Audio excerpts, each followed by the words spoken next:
stops it. Baiting out the fight, Ethan. He's granted a grand opportunity. Dog jumps forwards, no clearance, creeping, crawling all the way up. Spike planted over the top, fully blinded up. No way! They can't lose! They cannot lose! So today, we're going to talk about this game, and you all know why we're going to talk about this game, but I feel really, really bad for EG, because actually in this game, they had one of perhaps the most dominant performances against Loud on any map that I can remember, where they absolutely destroyed Loud here on split 13-3, and Loud, two of those three basically came from winning the first pistol round as well, and then EG stomped Loud. Then we had Haven, which, was a pretty close game where EG had chances, and at one point it looked like EG, might even close this out 2-0. And then this happened, and they lost 13-0 on Pearl. And even if EG just got one round, I probably don't make this video. People probably, don't care about this game, and we're just like, okay, yeah, Loud beat EG, whatever. But unfortunately, they did lose 13-0, and this is the first time someone has lost 13-0 in the new VCT format. But before we go into the 13-0, I just want to show how close this game actually was, because towards the end of Haven, this is the last round that EG won in this series.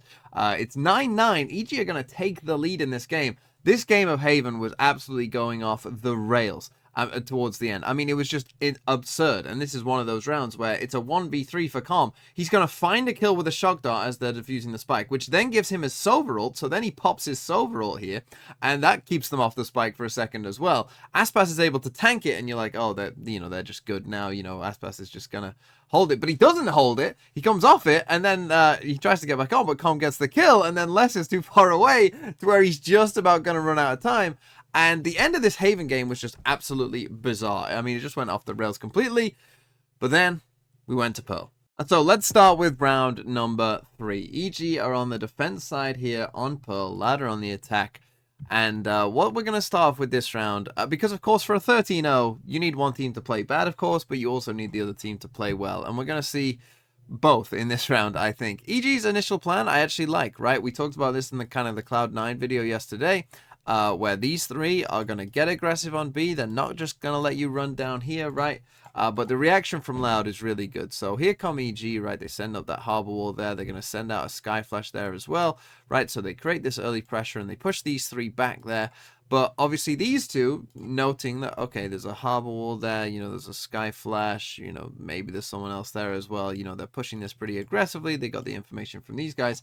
These two decide, okay, well, maybe there's gaps here that we can exploit, right? And this is the thing. Loud, I think, on Pearl, were playing with supreme confidence, right? They felt pretty much invincible. And so you see straight away, knowing what they know and knowing that this has been a bit of a push. And then we get a second flash as well, and a Fade Horn in here. So, kind of confirming that, yeah, 3 people are here, so these two are kind of free to kind of find whatever gaps they can in this defense side.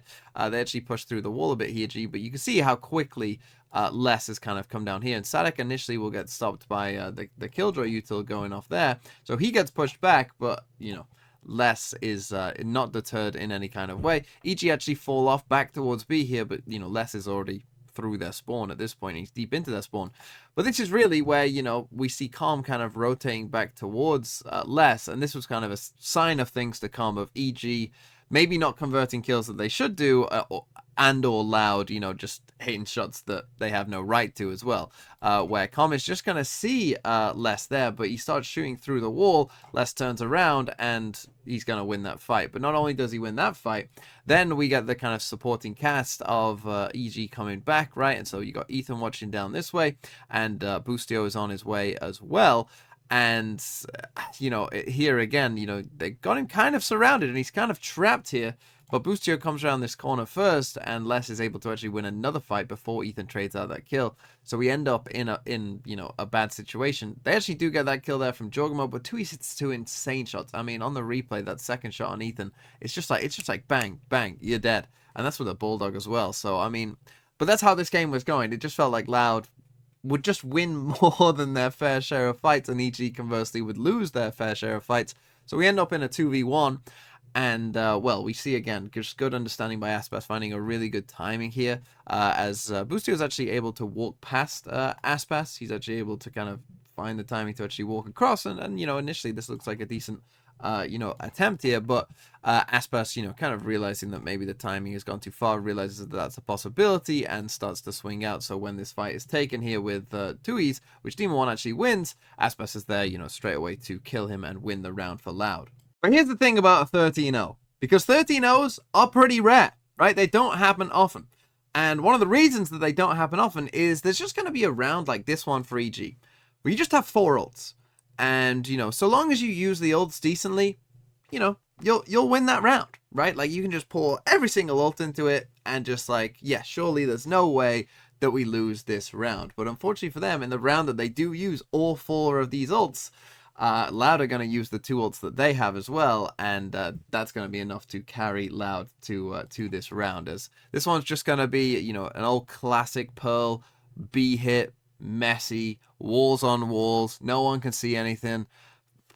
It's chaos, it's just literal chaos. I mean, yeah, just ults on ults on ults. Initially, they do start with a bit of pressure in towards mid, but then, yeah, they are going to end up here coming back towards B and just going for this B hit here. Loud, as you can see, Static kind of retreating to come for it. He's going to put the lockdown there, and then we're going to get a Viper's Pit, and then EG, they're going to spend all of their ults as well. But this was really the round that, if they were going to win one, I was like, oh, this is always the round that people win, when it's 6-0 down, you just use all the ults and then you're good.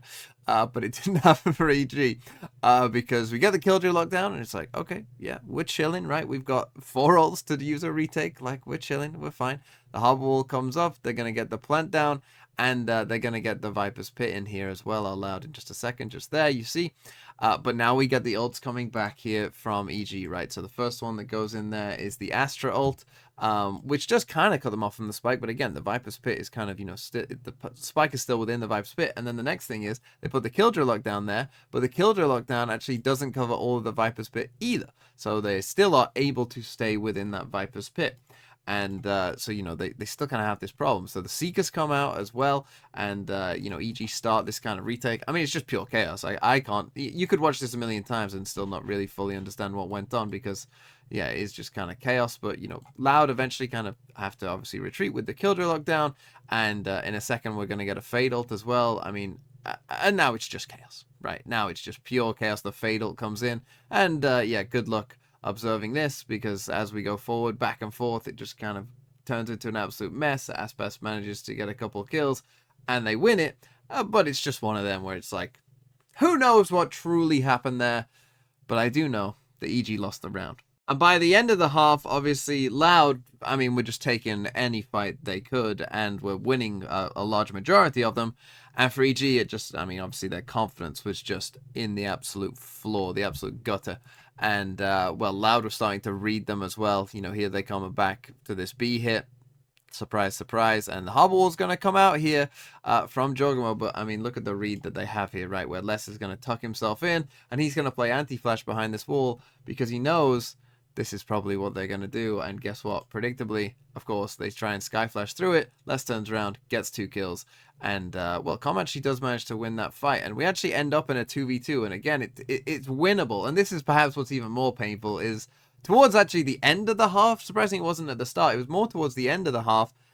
There was a lot of potential winnable rounds here for Loud. And but again, it's good understanding here by Loud, right, where they know that this Astra has traded this kill up here, right? And obviously they've seen Com walk this way. So they decide both to push spawn, which obviously is a good reaction. This Astral comes out, but, as we know, that's not where Loud are playing. And so the Astral basically has no impact. And, once you take Heaven here, this is so hard. Once the attackers have this kind of Heaven control, it's so difficult to kind of fight that. But Boostio gets one, but he doesn't know where 2Es is.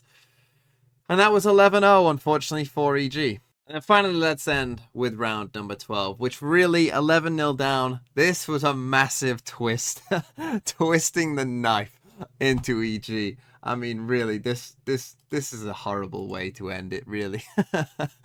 As you'll see in just a second. So they start off with this B main presence again. 2Es actually gets tagged there a bit, but you'll see in just a second, the pressure is going to come back. I mean, look at Les there, right? Like, he just puts up this orb, he initially gets pushed back, and he just sprints back in. It's like, he just knows that, yeah, I'm going to take this fight and I'm not going to lose this fight. But actually, you'll see in a second, he gets stunned up. Okay, he puts a snake bite down there to kind of stop Boostio. Boostio maybe sees Static here and, you know, maybe thinking like, you know, obviously at this point we're 11-0 down. He's just trying to, you know, make whatever play he can, but he runs into Sadek. But Jogamo actually gets 2 kills. And so, okay, we're in a 4v3. And it's like, here we go. This is winnable. Seeker's coming out as well, right? So they start to get, you know, maybe a bit of an idea, even if Kaunzin does start to break all of those Seekers. But a Heartbreak comes out on A. The rotates come for EG there. They send the Fade ult back as well, right? Which delays Loud even more. And, you know, it looks like, okay, we're in a decent spot here for EG. You know, Vastpass gets hit by the Prowler there. They then send out their own Harbor ult as well. They actually get the kill on Tui's. Demon manages to kill Tui's. And so we're in a 4v2. We're in a 4v2. Spike is down. They have a decent idea where these players are. The Harbor ult's going off. You know, you think, like, this is the round, right? This is the round. They got to win this round. But then Demon 1 takes a fight there that maybe, you know, isn't ideal in a 4v2. And so does Jogamo. And we end up in a trade where it's a 1v1, and actually there'd been a 1v1 a couple of rounds prior as well between these exact 2 players, and Ethan repositioned, but Kaunzin read it. This time, Ethan repositions again, and it was basically the same situation, but he does a different reposition, and this time Kaunzin doesn't really get a great read, right? Ethan's reposition here is really good. He sends out the duck, doesn't know where he is. He plants the spike, and you just think, like, this is the round! And then that happens. And EG would lose the pistol as well and become the first team that lost a game 13-0 here in the new VCT format, which is unfortunate, especially considering how well I thought they played for, you know, large parts of the first 2 maps. What an absolutely deflating loss this has ended up becoming.